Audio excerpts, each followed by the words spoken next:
Anytime a new game comes out, you are filled with a sense of excitement and anticipation, especially if you've been gobbling up all the teasers, the trailers, gameplay, and of course the content. Most of the time, they don't necessarily always deliver on what you expected.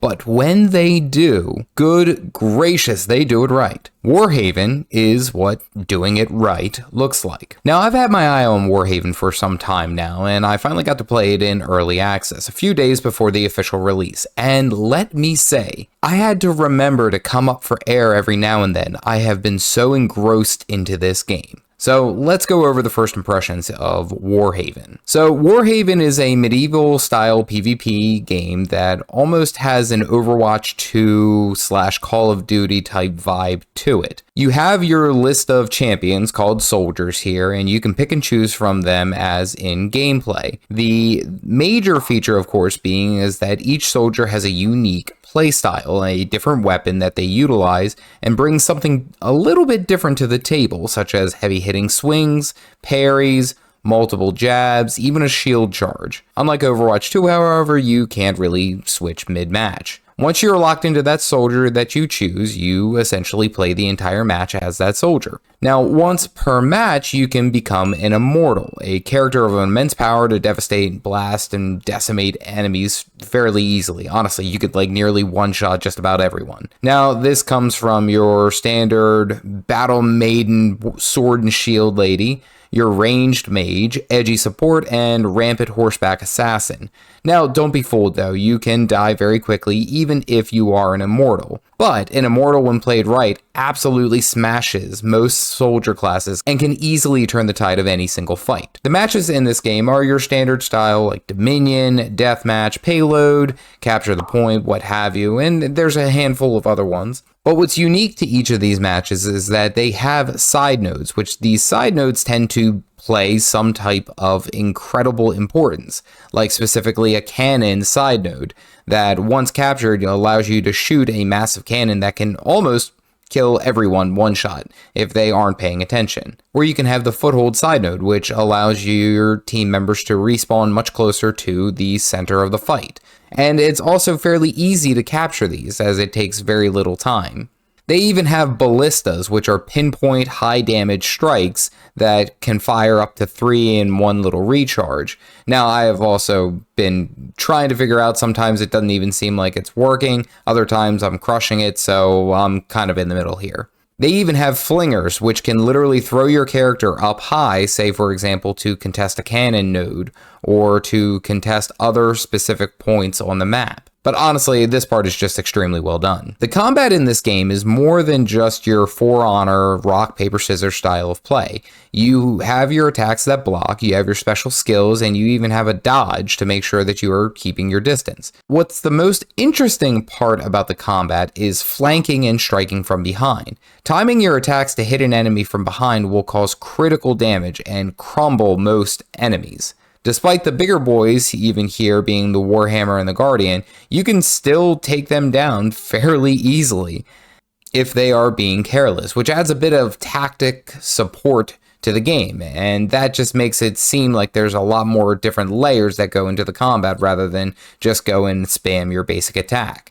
And these tactics can evolve into taking enemies in confined spaces, or carefully planning a slashing attack or a horizontal attack versus a vertical attack, which adds just the chef kiss of fun once you actually time it. And of course, timing your attack and abilities makes the difference between a quick win and a terrible loss. Then, even paired with it, at the end of your match, you get a scorecard of how well you did and comparing your data against other players who are using that particular soldier. Best yet, at the end of the match, you also get to see who had the best kind of play of the game. Again, harking back to Overwatch 2's kind of play style. Sometimes they're really cool, other times it's really that was the play of the game, but again, that is kind of how Overwatch 2 goes. Not to mention that as you level up, you can unlock certain perks for any particular soldier that you are utilizing, which allows you to customize your individual builds as you are going out. And it seems as if there are multiple builds for each soldier, allowing you to essentially customize how you want to play. If you want them to have more HP when they're near allies, do you want them to have more damage with a slicing attack or a thrust? There's a lot of customization here, and there's going to definitely be a hierarchy of what works best and what doesn't, or what has more of a niche use. And possibly the best thing about this game model specifically is that it's free to play. Literally, you can play the game for free. What more could you want? The matches are quick, and you essentially don't have to pay any type of money to get into it. They do have a battle pass and of course cosmetics that are tied to the game, but what's important to note is that even if you don't decide to buy the battle pass until later, for example, down into the season, you still earn experience for those particular battle pass steps. So even if someone has been playing the whole season and purchases it at the very end, they should be able to unlock just about everything on the battle pass without any issue, without any concern. Seriously, this is a really cool game. With that, there are a handful of daily and weekly quests for you to get into, and honestly, the more time you spend in here, the more you're going to love it. Not to mention that there is a recruitment event that gives you free items when you recruit your friends to play. Now, of course, I wouldn't necessarily give this a first impression true review if there weren't some downsides of what the game does, and some of the downsides are kind of what you would expect. So sometimes you get blasted from total crap, like you can't even play and your attack should have hit but it didn't, and you were off by a millimeter or a single pixel, and you're dead, or you got stunned and locked until dead, you got staggered or what have you. Now again, this could just be a get good problem for me, but we'll call it there. Second, the big issue is that there is no real diminishing returns on spawning multiple immortals being used at the same time. Meaning, if it's at the very last, we'll say, couple of seconds of the match, your team can essentially spawn, all of your immortals all at once and make it nearly unplayable. Now, I'm seeing the immortals being used across the match, not necessarily all at the end.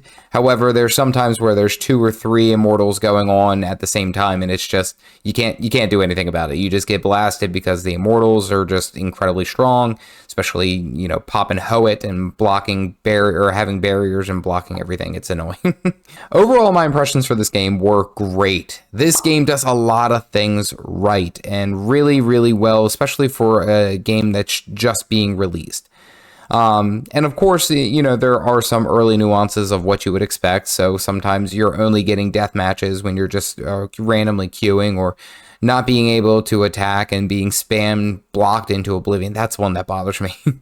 But honestly, this game rocks. Seriously, worth a try. It's free to play. And if you are interested in getting some sweet recruitment points, see my recruitment code down in the description below. And help a brother out. Otherwise, stay caffeinated, folks.